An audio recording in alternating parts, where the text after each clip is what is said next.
That's it, we're finally here, ladies and gentlemen. Welcome to the 2014 season.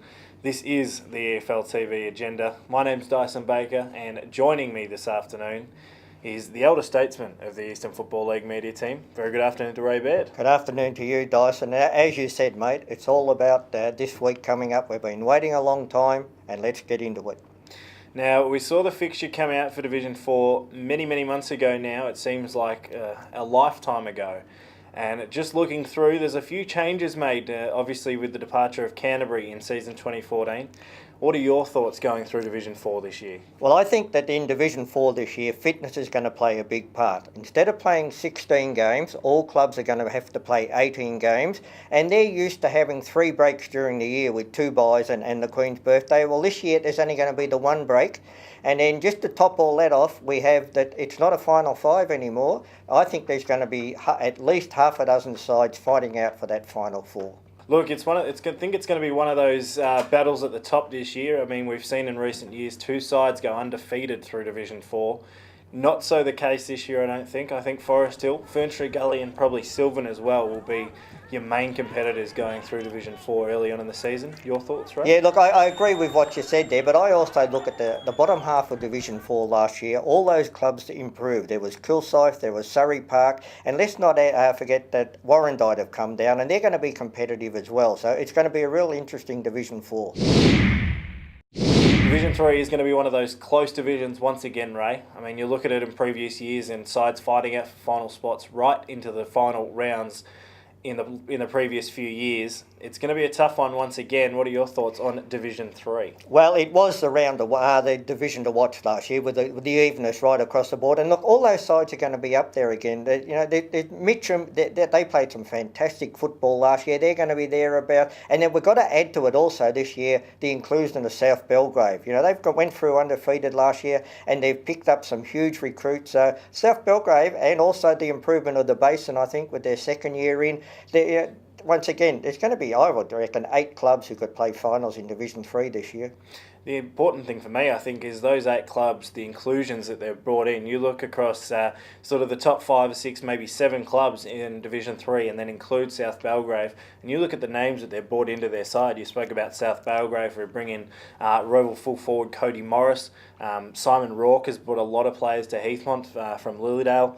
Ringwood and Mitcham have both recruited heavily. It's going to be very competitive. And you mentioned Ringwood there. Mick Gall, I mean, there's 10 players come across from the Glen Waverley Hawks that followed him across there to Ringwood. They were the roller coaster side last year. If Mick can just get a bit of consistency into that Ringwood side, they're a side that can play finals. Bit of a different look to Division 2 in season 2014 with the departure of Don Vale.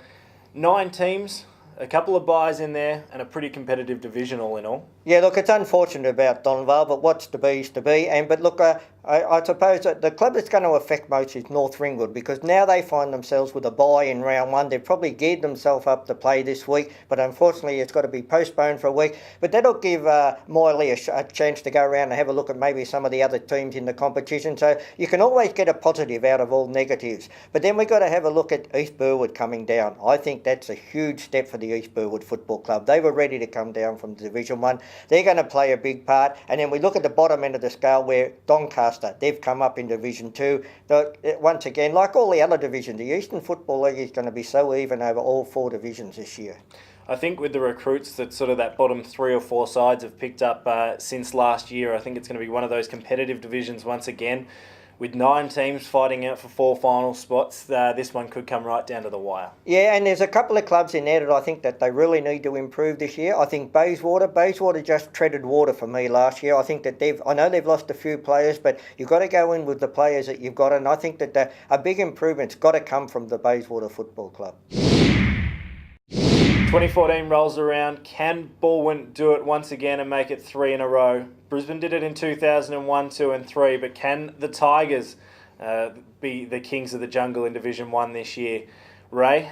Yeah, look, do it? they're certainly going to be hard to beat. Look, Baldwin Football Club, they've raised the bar in Division 1 over the last couple of years, and it's up to the other clubs to find some way to raise their own game up to that level. But look, you look at the big improvers, I think, this year are going to be the Norwood Football Club. They have recruited so well. They've gone a little bit more professional. Dennis Knight, there in his second year back at coaching in the Eastern Footy League. I think that they're going to be a challenge to Baldwin. And let's not forget Vermont. They're always going to be there and about.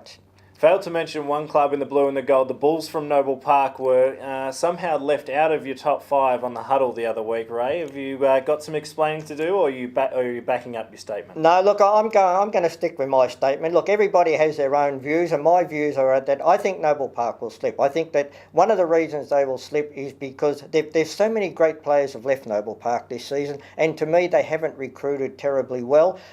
Plus, also the improvement of some of the other sides. I think East Ringwood picking up 6 players from Scoresby, top quality players that have played in Division 1 Grand Final. East Ringwood, with the list, add that to the list of what they had last year.